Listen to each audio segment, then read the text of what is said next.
Good morning, Shabbat Shalom, Temple Beth-El. We are going into the second Torah portion in the book of Devarim. The Torah portion is called Ve'et. In this Torah portion, we continue to hear from Moses as he drives the Jewish people, or I guess the Israelites, towards the Promised Land. But in this Torah portion, it begins with something that feels so deeply human and honestly very sad. Moses goes to God and begs God, please let me into the Promised Land. I know I have had a life that has been messy and I have made mistakes, but I've also done good. And so what can I do, God? What can I do? And God decides, no, Moses, you're not going into the Promised Land. However, I will let you see the end line that you see as your goal. I will allow you to go up the mountain and look over and see the Promised Land. And in the end, Moses doesn't get to go into Israel. We know that. And yet I think about how sad he must have felt as a human, recognizing that all of our matriarchs and patriarchs are human just like we are.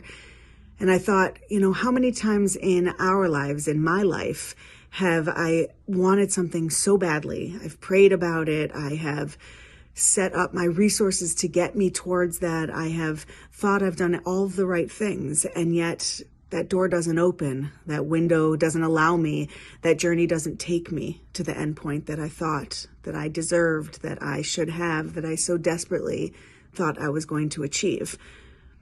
And then sometimes, if we're lucky, it doesn't take that long. In retrospect, I see, thank God that door didn't open. Thank God that window wasn't a passage for me towards that goal. That goal actually wouldn't have served me. It would have been detrimental, or it would have presented itself with its own challenges that I would not have been able to take on or to overcome. I don't know if that's the case with Moses. I know that we, as the Israelites, needed a different leader to take us into the new land, someone like Joshua, who was trained in war and trained in strength, as opposed to someone who led in relationships and belief.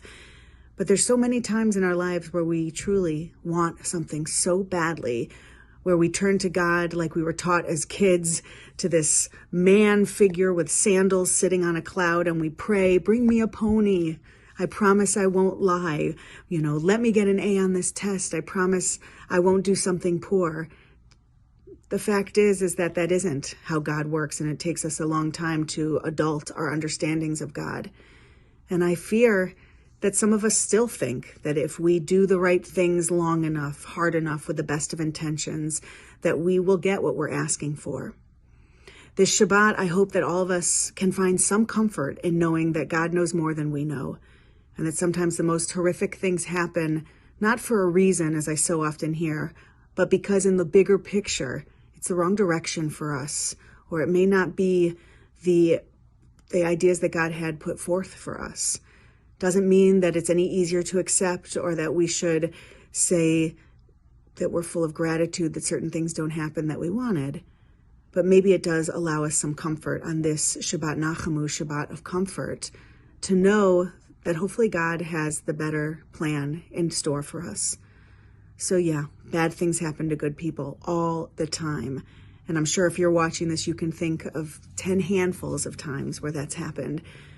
But possibly, if we can think like Moses, and we can plea for what we want, we can plea and pray, and we can hope, and still we don't get what we want, maybe, just maybe at some point in our lives, we can find comfort to think that maybe God knew better, and that wasn't the direction that we were supposed to go in.